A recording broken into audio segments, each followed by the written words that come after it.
হে everyone, Radhe Radhe. কেমন আছো সবাই? আশা করি সবাই ভালো আছো।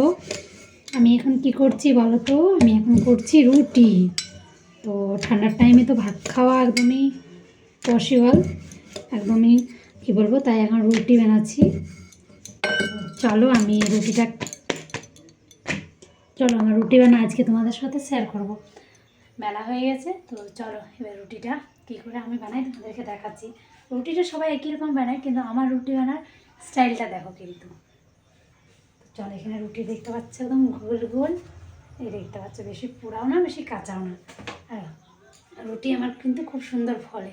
কার কার ফুলে কিন্তু কমেন্ট করবে। চলো তোমাদেরকে দেখাই রুটি কীভাবে ফুলছে। ভিডিওটা একটু বড় হবে, কিন্তু ভিডিওটা আমি স্কিপ করবো না, দেখে নাও। হ্যাঁ, চলো দেখতে থাকো, একদম কেউ স্কিপ করবে না একদম। আমি আর ছেলে আছি, তো কী করবো, দুজনের জন্য তো রান্না তো করতেই হবে। একদিন মায়ের ঘরে খাই, দুদিন মায়ের ঘরে খাই, কিন্তু নিজে তো রান্না করতেই হবে না, বলো কতদিন মানে মায়েই খাওয়াবে। চলো তোমাদেরকে রুটি আমি ফুলাটা কেমন ফুলে চলো দেখাই।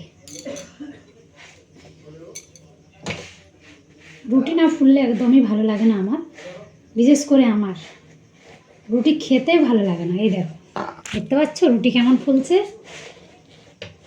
দেখো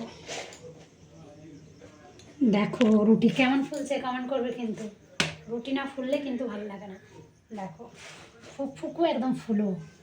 তো কে কে এভাবে রুটি বানাও কমেন্ট করবে। গ্যাসেও সেকে করতাম, এখন আর গ্যাসে সেকে করি না, কেন কি গ্যাসের সেকা খাওয়া ভালো না কিন্তু। তাই একটা রুমাল নিয়ে দিই, আর রুমালের মধ্যে এরকম দেখতে পাচ্ছ তো একদম গরম গরম ফুলকো ফুলকো রুটি। তো কার কার রুটি পছন্দ চলে আসবে খেতে। আমার বরের তো একদম প্রিয় রুটি, তো তাই আমি রুটি ভালো বানাতে জানি।